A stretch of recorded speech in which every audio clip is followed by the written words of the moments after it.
আসসালামু আলাইকুম। মুসলিম দেশগুলো মাটির নিচে পাওয়া অঢেল অর্থ বিলাস বসনে ব্যয় করছে, এমন একটা ঢালাও অভিযোগ বরাবরই ছিল। বলা হতো শত্রু যখন সমরসজ্জা করছে মুসলিম দেশের নেতারা তখন সুখনিদ্রায় মগ্ন।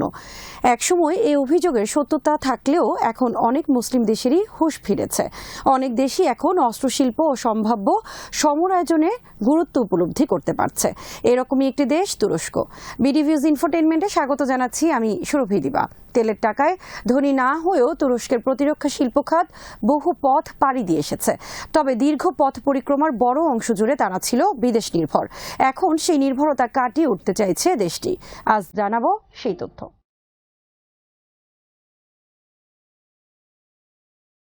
সাম্প্রতিক বছরগুলোতে তুরস্কের প্রতিরক্ষা শিল্প খাত প্রমাণ করেছে যে নানা ধরনের অত্যাধুনিক অস্ত্রের ডিজাইনিং ও নির্মাণে ব্যাপক সক্ষমতা অর্জন করেছে তারা।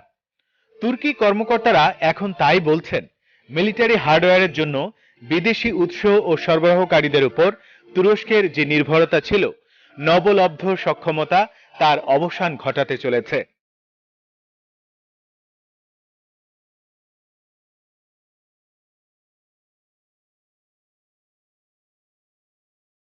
তুর্কি কর্মকর্তাদের এ কথায় খানিকটা আতিশয্য থাকলেও তা একেবারে ভুল নয়। বাস্তবতা হলো বড় রকমের মিলিটারি হার্ডওয়্যার ও প্রযুক্তির জন্য তুরস্ককে আরও কিছুটা সময় বিদেশি উৎসের ওপর নির্ভর করতে হবে। পাশাপাশি এটাও বাস্তব যে প্রতিরক্ষা শিল্পে বিদেশ নির্ভরতা কাটিয়ে উঠতে প্রাণপণে লড়ে যাচ্ছে তুরস্ক নামের দেশটি। আগামী 2023 সাল হচ্ছে তুর্কি প্রজাতন্ত্র প্রতিষ্ঠার শতবার্ষিকী।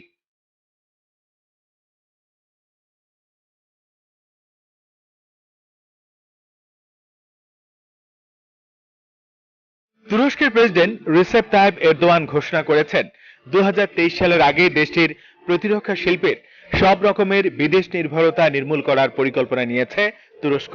তবে তুরস্ক 2023 সালের এমনকি চলতি দশক শেষ হওয়ার আগেও পরিকল্পনাটি বাস্তবায়ন করতে পারবে এমনটি মনে করছে না অনেকেই। কারণ তাদের সামরিক প্রকল্পগুলোর বেশিরভাগেরই এখন পর্যন্ত বিদেশি দক্ষতা, হার্ডওয়্যার ও প্রযুক্তির ব্যাপক প্রয়োজন রয়েছে।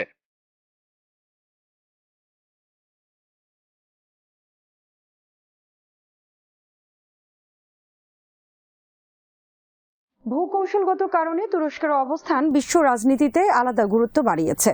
তুরস্কের শক্তিশালী প্রতিরক্ষার জন্য দরকার নৌশক্তি বাড়ানো। এজন্য নেওয়া হয়েছে বেশ কিছু বহুমুখী প্রকল্প। চেষ্টা করা হচ্ছে বিদেশ নির্ভরতা কাটিয়ে ওঠার। কতটা এগিয়ে যাচ্ছে সেই পরিকল্পনা, আসুন জেনে নিই।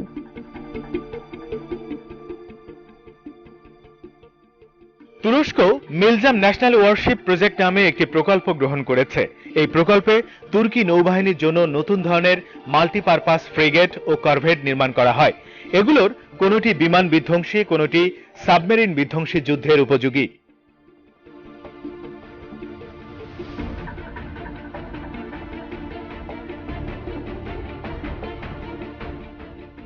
এই আকর্ষণীয় ও উচ্চাভিলাষী প্রকল্পটি তুর্কি নৌবাহিনীর আকার ও শক্তিমত্তা দুটোই বাড়িয়ে দিয়েছে। তারপরও এই প্রকল্পটি শতভাগ দেশীয় হওয়া থেকে অনেক দূরে অবস্থান করছে, কেননা এর মাত্র 60% সরঞ্জামই দেশীয়। এছাড়া তুরস্কের নৌবাহিনীতে যুক্ত হতে যাচ্ছে সিটিজি আনাদুলু নামে নতুন একটি উভচর রণতরী। তুর্কি নির্মাণ কৌশলের সাথে সমন্বয় করা হলেও এর ডিজাইন হুবহু স্পেনের রণতরী জুয়ান কার্লোস 1 এর মতোই।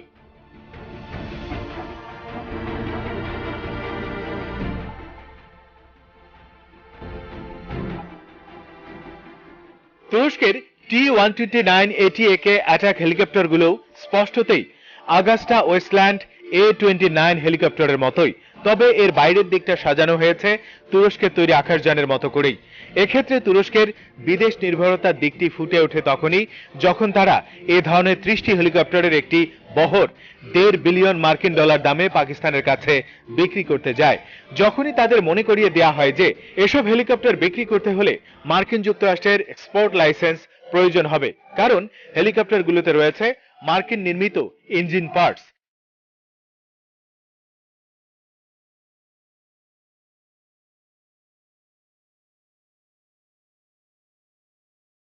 তুরস্ক শিগগিরই পেতে যাচ্ছে আল্টেমেইন ব্যাটেল ট্যাঙ্ক।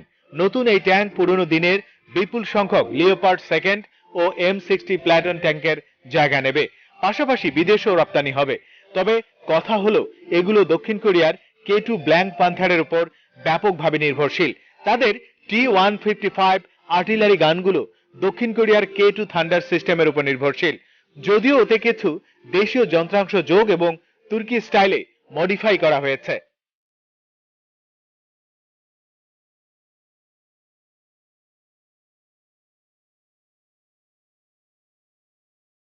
তবে তুরস্ক প্রতিরক্ষা শিল্পে স্বয়ংসম্পূর্ণতা অর্জনের ক্ষেত্রে বিদেশি রাষ্ট্রগুলোর আচরণও এক্ষেত্রে উল্লেখের দাবি রাখে। যেমন ব্রিটেনের কাছ থেকে পঞ্চম প্রজন্মের F-35 joint strike fighter programme পাওয়ার চুক্তি ছিল তুরস্কের, কিন্তু ব্রিটেন চুক্তিটি স্থগিত করেছে।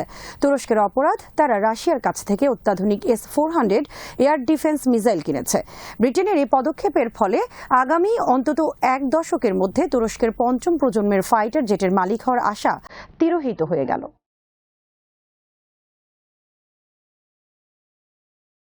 তুরস্কের প্রেসিডেন্ট এরদোয়ান দাবি করেছেন যে তার দেশ অদূর ভবিষ্যতে নিজেদেরই TITF-X প্রকল্প সম্পন্ন করবে অথবা রাশিয়ার কাছ থেকে Su-57 কিনবে। TF-X কে একটি সফল 5th জেনারেশন ফাইটার জেট বিমান করতে গিয়ে তুরস্ককে নানা রকম বাধার মুখে পড়তে হচ্ছে।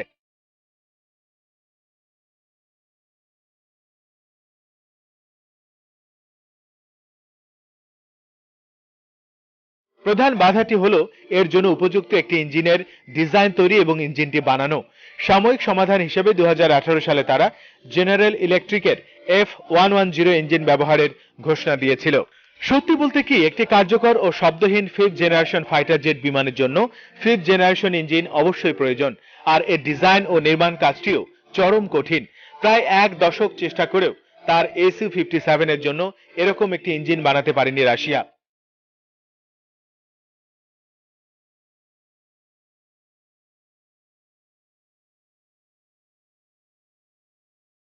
তা হোক, তবু চেষ্টার বিরাম নেই তুরস্কের। TF-X বানানোর লক্ষ্যে 2017 সালে ব্রিটেনের সাথে প্রাথমিকভাবে 130 মিলিয়ন মার্কিন ডলারের একটি চুক্তি করে তুরস্ক। 2019 সালে রয়েলস রয়েসও এই ইঞ্জিন বানানোর লক্ষ্যে পুরনো প্রস্তাবটি নতুন করে দেয় তুরস্কের কাছে। এতে তুরস্ক আগ্রহ দেখায়। এক্ষেত্রে বাস্তবতা হলো ইঞ্জিনটি তৈরি করতে বহু বছর লেগে যাবে।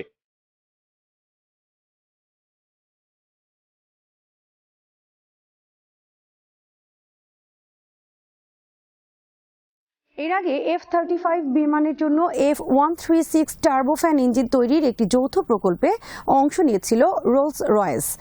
জেনারেল ইলেকট্রিকের সাথে নেওয়া ওই প্রকল্পটি প্রায় এক দশক আগে স্থবির হয়ে পড়ে। এরকম অসম্পূর্ণ অভিজ্ঞতায় ভর করে কতটা সফল হতে পারবে রোলস রয়েস?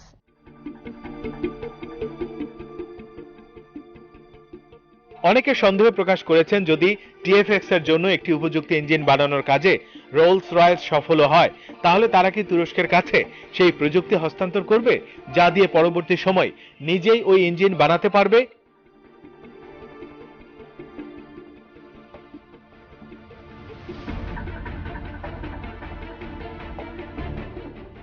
এরকম অনেক সন্দেহ, দ্বিধাদ্বন্দ্ব ও বাধা পেরিয়ে একটু একটু করে এগিয়ে চলছে তুরস্কের সামরিক কর্মসূচি।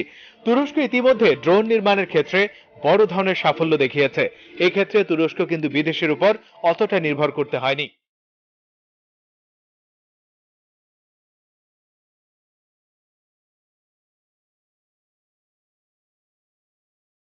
TB2 ড্রোন অনেক দেশ কিনেছে।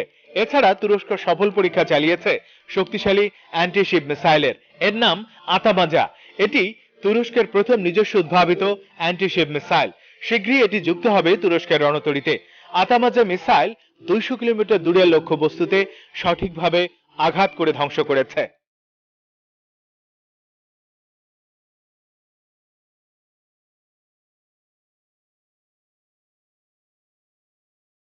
তুরস্ক প্রতিরক্ষা গবেষণা খাতে ব্যয় বাড়িয়েছে। এর ফল আসতে শুরু করেছে। বিশেষজ্ঞরা বলছেন, নানা ধরনের প্রতিবন্ধকতা দেশটির প্রতিরক্ষা খাত মোটামুটি শক্ত ভিত্তির উপর দাঁড়িয়ে যাচ্ছে। নিজেকে শক্তিশালী করার বিরামহীন চেষ্টার জন্য সাধুবাদ পেতেই পারে দেশটি। আজ এখানেই শেষ করছি। সমরাষ্ট্র, প্রতিরক্ষা ও কূটনীতির নানা তথ্য জানতে চোখ রাখুন বিডিভিউজ ইনফোটেইনমেন্টে। চ্যানেলটি ভালো লাগলে সাবস্ক্রাইব করুন। আমাদের ওয়েবসাইট bdviews.net ভিজিট করুন। আল্লাহ হাফেজ।